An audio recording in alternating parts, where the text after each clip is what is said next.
এটা হচ্ছিল আমার G9 কলার বাগান। জি, আমি আগে হলো রঙিন সাগর করতাম।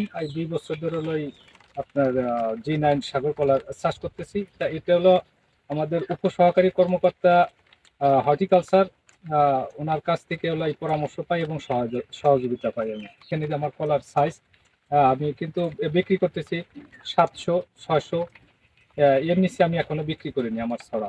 এই কলাটার আর একটা আছে, যেটা রোগ প্রতিরোধ ক্ষমতা বেশি।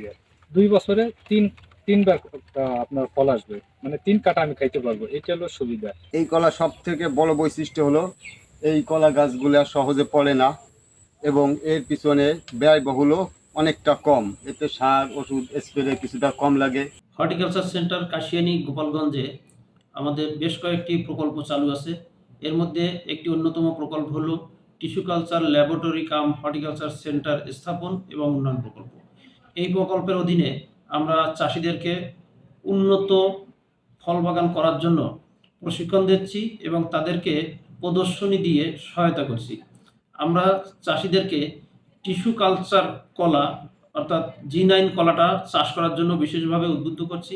আমাদের এই G9 কলার চাষ আগামীতে আরও সম্প্রসারিত হবে এবং এ লক্ষ্যে যত প্রয়োজনীয় সহযোগিতা, উপকরণ এবং কারিগরি নির্দেশনা দেওয়া প্রয়োজন, আমরা সর্বাত্মকভাবে সেগুলো তাদেরকে দিয়ে সহযোগিতা করব।